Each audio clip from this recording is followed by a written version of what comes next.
യേശുവിൻ്റെ സന്ദേശം ലോകം മുഴുവൻ പ്രചരിപ്പിക്കുന്നതിനൊപ്പം നന്മയുടെ ലോകത്തേക്ക് യുവതലമുറയെ നയിക്കുക എന്ന ലക്ഷ്യത്തോടെ കപ്പൂച്ചിൻ സന്യാസ സഹോദരന്മാർ തുടങ്ങി വച്ചിരിക്കുന്ന സംഗീത കൂട്ടായ്മയാണ് കാപ്പിപ്പൊടി ബാൻഡ്.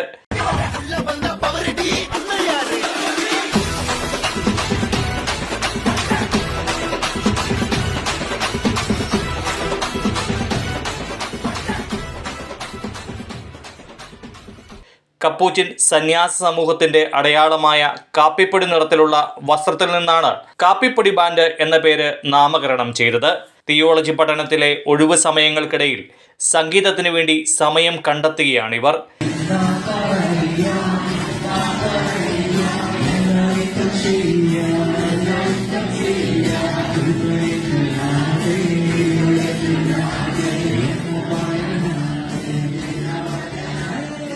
സമൂഹ മാധ്യമങ്ങളിലൂടെ യേശുവിൻ്റെ സന്ദേശം ലോകം മുഴുവൻ പ്രചരിപ്പിച്ച കാർലോ അക്യൂറ്റീസിനെ പോലെ യേശുവിൻ്റെ സന്ദേശം ലോകം മുഴുവൻ എത്തിക്കണം എന്നതാണ് ഇവരുടെ ഏക ആഗ്രഹം.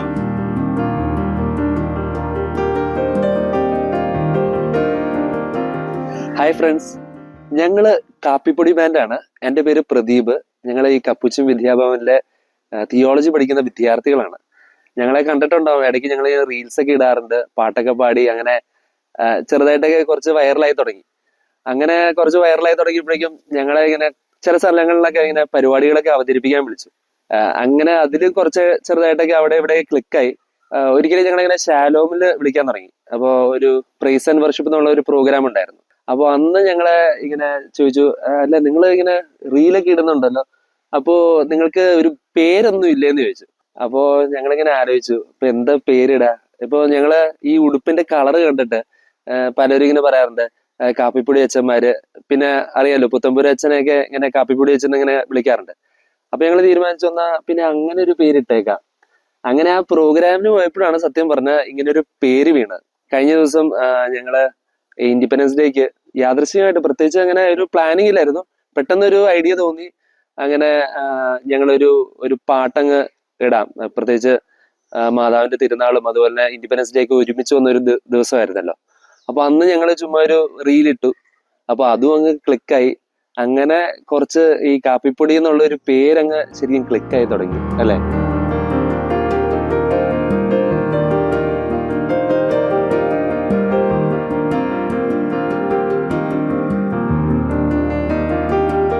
ഏതൊരു ബാൻഡിന് നോക്കിയാലും ആ ബാൻഡിൻ്റെതായ ഒരു സോഷ്യൽ മീഡിയ പേജ് എങ്കിലും കാണും. പിന്നെ ആ ബാൻഡിന് പെർമനന്റ് ആയിട്ടുള്ള മെമ്പേഴ്സ് ഒക്കെ കാണും. ഞങ്ങളുടെ ബാൻഡിനെ വ്യത്യാസമാക്കുന്നത് ഇത് തന്നെയാണ്. സോഷ്യൽ മീഡിയയിൽ ഒരു ബാൻഡിന്റെ, കാപ്പിപ്പൊടി ബാൻഡ് എന്ന് പറഞ്ഞ സോഷ്യൽ മീഡിയ പേജ് ഇതുവരെ ഇല്ല എന്നുള്ളതാണ് ഇതിന്റെ വ്യത്യസ്തത. പിന്നെ ഇത് തുടങ്ങിയ ആൾക്കാർ ഇന്നിവിടെ ഈ കൂട്ടത്തിൽ ഇല്ല. ഇവിടത്തെ പഠിത്തം കഴിഞ്ഞ് പുറത്തിറങ്ങുമ്പോൾ അവർ ഔട്ട് ആവുകയാണ്, പുതിയ ആൾക്കാർ കയറുവാണ്. അതാണ് ഈ ബാൻഡിനെ ലൈവായിട്ട് നിലനിർത്തുന്നതും ഈ ഒരു ഘടകം തന്നെയാണ്. ഇതിന്റെ തുടക്കത്തിൽ അച്ഛന്മാര് ഞങ്ങൾക്ക് സപ്പോർട്ട് ഉണ്ടായിരുന്നത് വളരെ പ്രത്യേകമായിട്ട് ഞങ്ങളുടെ ഡയറക്ടർ സരീഷ് അച്ഛനായിരുന്നു. ഇതിന്റെ പുറകിൽ എല്ലാത്തിനും ഞങ്ങളുടെ ഒപ്പം നിന്ന് കട്ടയ്ക്ക് സപ്പോർട്ട് ചെയ്തത് ഞങ്ങളുടെ സരീഷ് അച്ഛൻ തന്നെയാണ്. പിന്നെ ബാക്കിയുള്ള സ്റ്റാഫ് മെമ്പേഴ്സ് എല്ലാവരും ഞങ്ങളെ ചെറിയ തോതിൽ സപ്പോർട്ട് ചെയ്തു. അങ്ങനെ ഇത് വളർന്നു വരാൻ അവരാണ് നിർണായകമായ ഒരു കാര്യം പങ്കുവഹിച്ചത് അവർ തന്നെയാണ്. ഇപ്പൊ തന്നെയാണെങ്കിലും പ്രോഗ്രാംസ് ഞങ്ങൾക്ക് ഡേറ്റ് ഫിക്സ് ആക്കി തരുന്നത് ഞങ്ങളുടെ ഡയറക്ടർ തന്നെയാണ്, ഡയറക്ടർ അച്ഛനായ സരീഷ് അച്ഛൻ തന്നെയാണ്.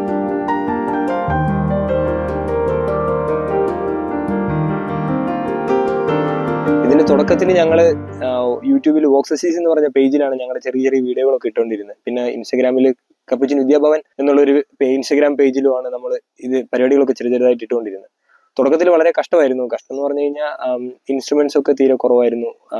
അങ്ങനെ തട്ടിമുട്ടിയൊക്കെയാണ് ഞങ്ങൾ പ്രോഗ്രാംസ് ഒക്കെ നടത്തിക്കൊണ്ടിരുന്നത്. പിന്നെ ഇതിൽ നിന്ന് വരെ കിട്ടുന്ന ഒരു ചെറിയ ഇൻകം, അതായത് നമുക്ക് പോകുമ്പോൾ ട്രാവൽ എമൗണ്ട് ആയിട്ട് അല്ലെങ്കിൽ അങ്ങനെ കിട്ടുന്ന ചെറിയ നമുക്ക് സംഭാവനയായിട്ട് തരുന്ന കുറച്ച് പൈസകൾ വെച്ച് നമുക്ക് ഇങ്ങനെ കുറച്ച് ഇൻസ്ട്രുമെന്റ്സ് ഒക്കെ വാങ്ങിക്കാനും അങ്ങനെ ബാൻഡിന്റെ ഒരു നിലവാരം തന്നെ ഉയർത്താനും ഒക്കെ ഇതിലൂടെ നമുക്ക് സാധിച്ചിട്ടുണ്ട്.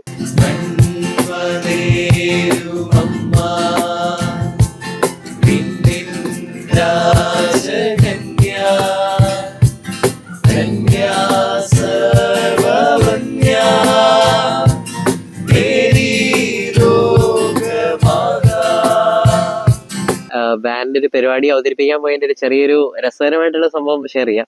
അന്ന് ഞങ്ങളുടെ സച്ചിൻ ബ്രദറും വിജയ് ബ്രദറും ഉണ്ടായിരുന്നു. അവർ രണ്ടുപേരും ഇതിലൊരു ഒഴിച്ചുവിടാൻ പറ്റാത്ത ഘടകങ്ങളാണ്. അവരാണ് ഇതിന്റെ ഒരു ഇനിഷ്യേറ്റീവ് ഒക്കെ എടുത്തത്, ഒരു ബാൻഡ് എന്ന രീതിയിൽ ഞങ്ങൾ ഫോം ചെയ്തതൊക്കെ.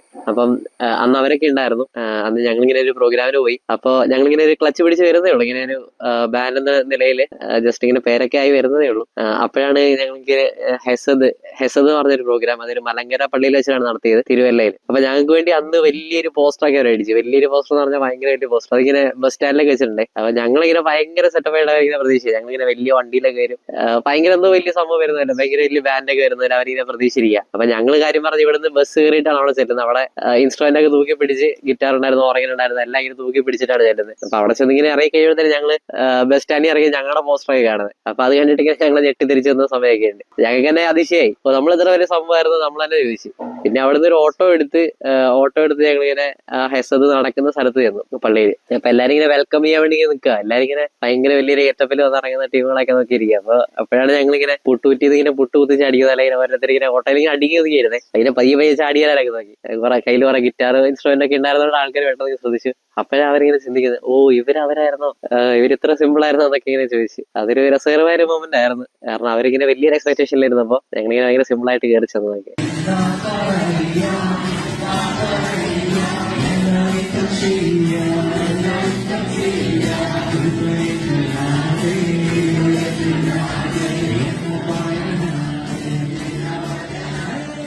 ഇതുവരെ നോക്കുകയാണെങ്കിൽ ഞങ്ങളും ഭയങ്കര അപ്രതീക്ഷിതഡ് ആണ്. കാരണം എക്സൈറ്റഡ് ആണ് എങ്ങനെ ഇത് പോകുന്നെന്നുള്ളൊരു കാര്യം വളരെ വിചിത്രമായിട്ട് തോന്നിയിട്ടുണ്ട്. കാരണം പല റെസ്പോൺസ് ഞങ്ങൾക്ക് പിള്ളേരിൽ നിന്ന് വരുന്നുണ്ട്. അപ്പൊ അവരൊക്കെ പറയുന്നത് ബ്രദറെ നന്നായിരുന്നു, ഞങ്ങൾക്ക് ശരിക്കും അനുഭവിക്കാൻ പറ്റിയെന്നൊക്കെ പറയുന്നുണ്ട്. ഈശോനെയൊക്കെ അടിപൊളിയായിട്ട്. ഞങ്ങൾ എല്ലാ പരിപാടിക്ക് പോകുമ്പോഴും അതിന് മുമ്പൊക്കെ ആയിട്ടുള്ള നന്നായിട്ടൊന്ന് ഒരുങ്ങും.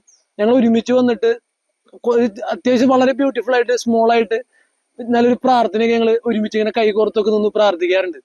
ത്രൂ ഔട്ട് ദിസ് ജേണി ഞങ്ങൾക്ക് കൃത്യമായിട്ട് അറിയാം ഇത് ഞങ്ങളല്ല കൊണ്ടുപോയത്, കർത്താവിനെയായിരുന്നു. കാരണം ഓരോ മൊമെന്റ്സിലും ചില സമയങ്ങളിലൊക്കെ ഞങ്ങളുടെ ഡിസൈഡും ഞങ്ങൾ പ്ലാൻ ചെയ്ത രീതിയിലൊന്നും പോയിട്ടൊന്നുമില്ല പരിപാടികളൊന്നും. ആ സമയത്തൊക്കെ വേറെ രീതിയിൽ ടേക്കപ്പ് ചെയ്തിട്ട് അതിന്റെ എഫക്റ്റുകളൊക്കെ പിള്ളേരുടെ ലൈഫിൽ ഒത്തിരി കണ്ടിട്ടുണ്ട്. അതിനുശേഷം ഈ ഇൻസ്റ്റയിലും അല്ലെങ്കിൽ അങ്ങനെയൊക്കെ അവർ ഫോളോ അപ്പ് ചെയ്യുമ്പോഴൊക്കെ പറയാറുണ്ട് ബ്രദർ അത് അടിപൊളിയായിരുന്നു, ശരിക്കും ഞങ്ങൾക്ക് ഈശോനെയൊക്കെ അനുഭവിക്കാൻ പറ്റി, നിങ്ങൾ എന്നെ അടിപൊളിയാ, ഞങ്ങൾക്ക് ഈശോയുടെ കൂടെ പാടാനൊക്കെ പറ്റി. അതൊക്കെ കേൾക്കുമ്പോൾ ഞങ്ങൾക്കും ഭയങ്കരമായിട്ട് എന്താ പറയാ ഒരു ഹാപ്പിനെസ് തോന്നാറുണ്ട്. പിന്നെ നമ്മളിപ്പോ ആയിരിക്കുന്നതെന്ന് പറയുന്നത് 21ാം നൂറ്റാണ്ട് കുറേയും കൂടിയൊക്കെ സോഷ്യൽ മീഡിയയുടെ ആധിപത്യമുള്ള സമയമാണ്. അപ്പൊ ഞങ്ങൾക്ക് കിട്ടുന്ന കുറച്ച് മൊമെന്റ്സുകളിലൊക്കെ ഇങ്ങനെ എന്തെങ്കിലുമൊക്കെ കുട്ടികൾക്കും അല്ലെങ്കിൽ ഈശോനെയൊക്കെ കുറച്ചും കൂടിയൊക്കെ കൊടുക്കുവാനായിട്ടൊക്കെയാണ് ഞങ്ങൾ ഈ മേഖലയിലേക്ക് ആദ്യമായിട്ട് കാലെടുത്ത് വെക്കുന്നത്. അപ്പോൾ വ്യക്തമായിട്ട് പറഞ്ഞിട്ടുണ്ടെങ്കിൽ ഒരിക്കലും ഒരു സ്ട്രക്ചേർഡ് ആയിട്ട് ഞങ്ങളൊന്നും എഴുതി വെച്ചിട്ടൊന്നുമില്ല ഇതിൽ, അന്നും ഇന്നും എന്നും. ഇത് ഓരോ മൊമെന്റിലും ഞങ്ങളെ സഹായിക്കുന്നുണ്ട്, ഞങ്ങളെ ഹെൽപ്പ് ചെയ്യുന്നുണ്ട്.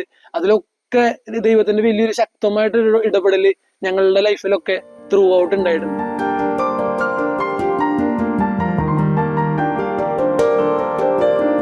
നമ്മൾ ഏതൊരു പ്രോഗ്രാമിന് പോകുമ്പോഴൊക്കെ പിള്ളേർ ചോദിക്കാറുണ്ട്, ബ്രദറെ ഫോൺ നമ്പർ ഒന്ന് തരുമോ, കോണ്ടാക്ട് ചെയ്യാനാണ്.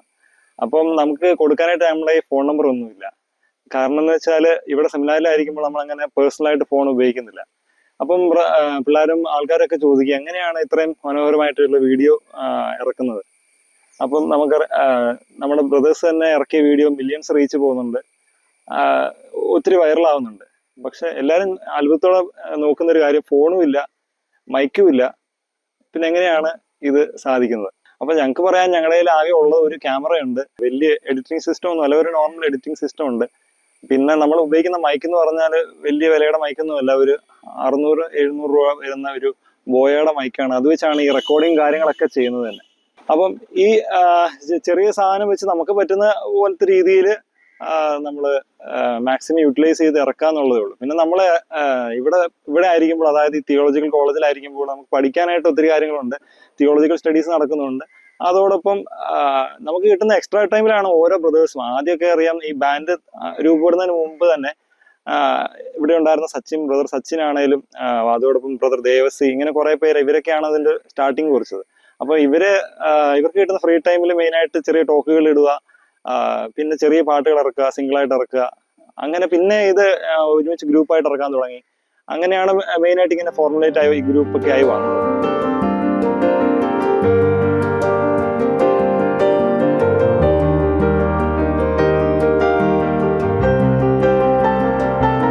ഈ പരിപാടികൾക്ക് പോകുമ്പോൾ ഈ പാട്ട് മാത്രമല്ല കേട്ടോ, ഞങ്ങളിങ്ങനെ ടോക്കുകളും പാട്ടുകളും എല്ലാം കൂടി മിക്സ് ചെയ്തിട്ടാ, ചിലപ്പോൾ ഗെയിംസും ഒക്കെ ഉണ്ടാവും.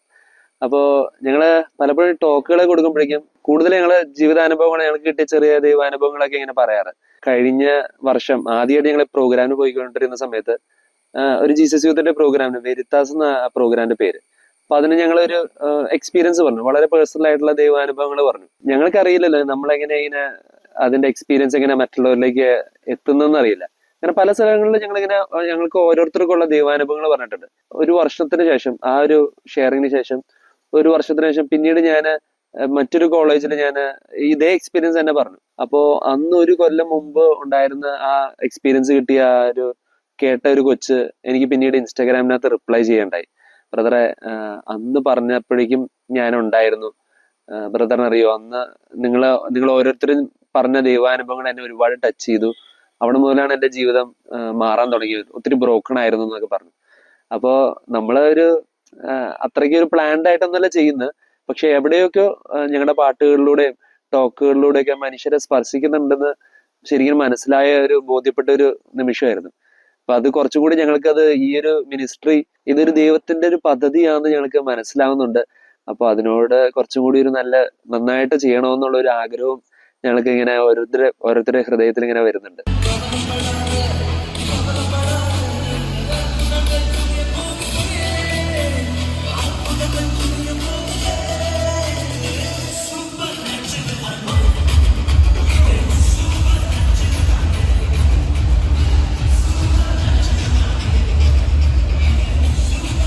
ഞങ്ങളങ്ങനെ പ്രൊഫഷണൽസ് ആരുമില്ല, പാട്ടിലൊക്കെ അഗ്രഗണ്യന്മാരായിട്ട് ആരുമില്ല.